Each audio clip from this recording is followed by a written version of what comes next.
আসসালামু আলাইকুম সুপ্রিয় দর্শক, মেরিন্স কিচেনে আপনাদের সবাইকে স্বাগতম জানাচ্ছি। এই পবিত্র মাহে রমজানে কম বেশি সবাই কিন্তু আমরা ইফতারে কিছু একটা ডেজার্ট আইটেম তৈরি করি। তো কিভাবে খুব মজাদারভাবে তবে অনেক সহজে ঝটপট অনেক বেশি মজার একটা পায়েস তৈরি করা যায় সেই রেসিপিটা আজকে আমি আপনাদের সাথে শেয়ার করব। এই পায়েসটা খেতে খুবই মজার হবে, তবে আপনারা খুব কম সময়ে এটা তৈরি করে ফেলতে পারবেন কোনো ঝামেলা ছাড়া। আর সব কিছুর পারফেক্ট মেজারমেন্ট শেয়ার করব, এতে করে আপনাদের বানাতে সুবিধা হবে। তো আজকে আমি 2 কেজি দুধের পায়েস তৈরি করব, সেই জন্য এখানে 2 মুঠো পোলার চাল আমি ধুয়ে কিছুটা পানি দিয়ে দিয়েছি। তো পোলার চালটা সবসময় প্রতি 1 কেজির জন্য 1 মুঠো নেবেন, আর মুঠোটাকে একদম চিপে চিপে না, একটু ওপেনভাবে মুঠোটা নেবেন আর কি, যেইভাবে আমি একটু দেখিয়ে দিচ্ছি। চালটা আমি আগে থেকেই ধুয়ে নিয়েছিলাম, নয়তো আপনাদেরকে দেখাতে সুবিধা হতো আর একটু। তো কিছুটা পানি দিয়ে আমি এটাকে সেদ্ধ করে নিচ্ছি, আর অল্প একটু লবণ দিয়েছি, কারণ পায়েসে অল্প একটু লবণ থাকলে দিলে আর কি টেস্টটা ব্যালেন্স হয়। তবে মিষ্টি খাবারে কেউ লবণ পছন্দ না করলে স্কিপ করতে পারেন। আর একটু লবণ দিলে কিন্তু রাইসটাও খুব দ্রুত সেদ্ধ হয়ে যায়। তো যখন বলক এসেছে, তারপর আমি চুলাটা একদম লো করে দিয়েছিলাম। আর যখন রাইসটা একদম নরম হয়ে গিয়েছে, সে পর্যায়ে আমি এখানে 2 কেজি দুধ একদম ঢেলে দিলাম। আর দুধটা আগে থেকে আমি একটা বলক উঠিয়ে নিয়েছিলাম, জাল করা দুধ ছিল, তবে আপনারা কাঁচা দুধও দিতে পারেন। তো চালটা এভাবে আলাদা করে একটু সেদ্ধ করে নিলে এই পায়েস রান্নাটা খুব দ্রুত হয়ে যায়, কোনো ঝামেলা হয় না। নয়তো দেখা যায় চালটা যদি দুধের সাথে দেওয়া হয়, চালটা সহজে সিদ্ধ হতে চায় না, সেক্ষেত্রে সময় বেশি লাগে। তো এই পর্যায়ে 2টো এলাচ, 2 টুকরো দারুচিনি আর একটা তেজপাতা দিয়ে দিয়েছি সুন্দর একটা স্মেলের জন্য। তো এখন নেড়েচেড়ে আমি জাল করছি।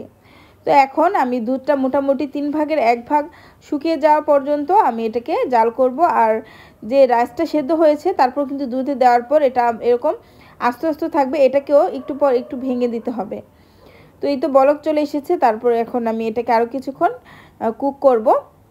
আর আজকের পায়েসটা আমি গুড় দিয়ে তৈরি করব, তবে আপনারা চাইলে চিনি দিয়েও করতে পারেন, সেক্ষেত্রে এই পর্যায়ে দিয়ে দিবেন চিনিটা। তবে আমি গুড় দিয়ে তৈরি করছি, আর গুড় দিয়ে তৈরি করলে দেখা যায় অনেক সময় ছানা কেটে যায় দুধে। তো কি পদ্ধতি ফলো করলে ছানা কাটবে না সেটাও আমি শিখিয়ে দিব। তো একটু দেখে চেক করে নিলাম আর কি, রাইসটা খুব সুন্দরভাবে সেদ্ধ হয়ে গিয়েছে আর খুব ভালোভাবেই দুধের সাথে মিশে গিয়েছে।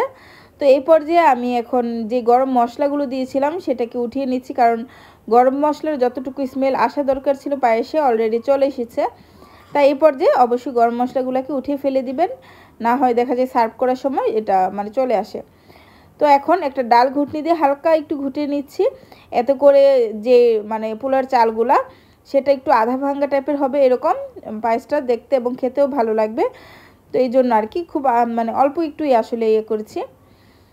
আর এখন হচ্ছে সাইডে একটা প্যানে আমি কিছুটা ঘি দিয়ে দিলাম, আর এখানে কিছু বাদাম নিয়েছি। এখানে কাঠবাদাম এবং কাজু বাদাম আছে, কুচি করে নিয়েছি। সেই বাদামগুলোই ঘিয়ের মধ্যে ভেজে নিচ্ছি। যখন বাদামের কালারটা সামান্য একটু চেঞ্জ হয়ে এসেছে এবং সুন্দর একটা স্মেল আসছে, সে পর্যায়ে এখানে 1 মুঠো কিশমিশ দিয়ে দিলাম। তো কিশমিশগুলোকেও আমি বাদামের সাথে হালকা একটু ভেজে নিচ্ছি। তো যখন সুন্দর একটা স্মেল চলে আসবে, তখন আমি এখন কিশমিশগুলোকে চুলা থেকে নামিয়ে নিচ্ছি, কিশমিশ এবং বাদামগুলোকে। তো এইগুলো যখন পায়েসটা হবে লাস্ট পর্যায়ে আমরা দিব, এতে করে ঘিয়েরও সুন্দর একটা স্মেল আসবে এবং বাদাম কিশমিশ সব মিলিয়ে খেতে বেশি ভালো লাগবে। তো এই তো আমি এদিক থেকে কিন্তু আরও কিছুক্ষণ এটাকে জাল করে নিচ্ছি। তো যখন দেখবেন এরকম ঘন হয়ে আসবে এবং পায়েসের বলকটা ঘন ঘনভাবে পড়বে, তখনই বুঝবেন যে পায়েসটা আপনার পারফেক্ট একটা পজিশনে চলে এসেছে। তো এখন কিন্তু অনবরত আমি নিয়ে নিচ্ছি, নিচে থেকে যেন না লেগে যায়। তো আমার মনে হচ্ছে আমার পায়েসটা পারফেক্ট পজিশনে চলে এসেছে। এর চেয়ে বেশি সময় জাল করলেও দেখা যাবে কিন্তু এটা বেশি ঘন হয়ে যাবে। তো মোটামুটি 3 ভাগের 1 ভাগ দুধটা শুকিয়ে গেলে আমি চুলাটা বন্ধ করে দিলাম।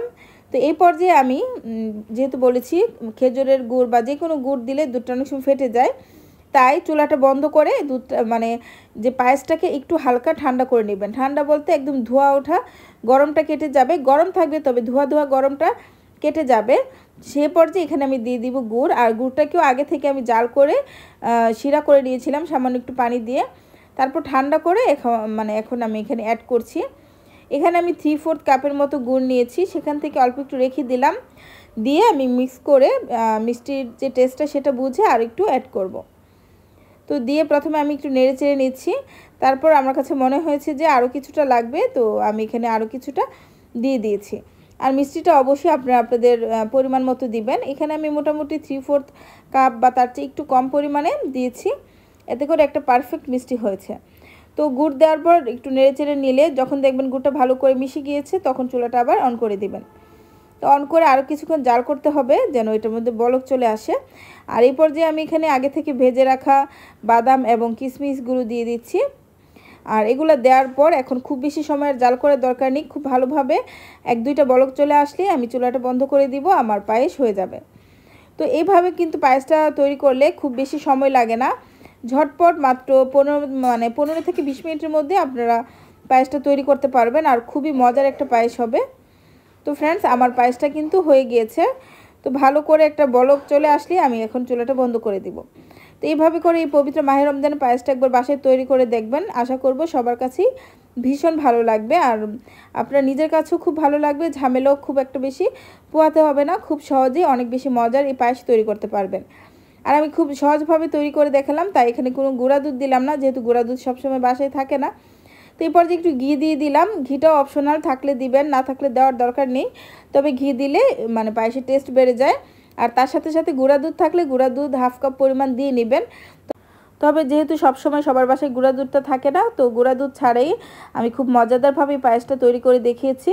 আর মাশাল্লাহ, পায়েসটা খেতে খুবই মজার হয়েছিল। আর ঘনত্বটা একটু দেখিয়ে দিলাম, এটা যখন ঠান্ডা হবে তখন কিন্তু আরও একটু ঘন হয়ে যাবে। তো গরম গরম থাকা অবস্থায় আমি এটাকে সুন্দর একটা সার্ভিং ডিশে সার্ভ করে নিয়েছি এবং উপর থেকে কিছু বাদাম কুচি ছড়িয়ে দিয়েছি। মাশাল্লাহ, দেখুন আমার পায়েসটা কত সুন্দর হয়েছে আর খুব সহজভাবে এবং ঝটপটি তৈরি করে নিয়েছি। আপনারাও রেসিপিটা ফলো করে বাসায় একবার তৈরি করবেন, দেখবেন খুব সহজেই পায়েস তৈরি করতে পারবেন। যারা পায়েস তৈরিটা ঝামেলা মনে করেন তাদের কাছেও খুব সহজ লাগবে। তো আশা করব রেসিপিটা ভালো লেগেছে, ভালো লাগলে আমার চ্যানেলের সাথে থাকার অনুরোধ রইল।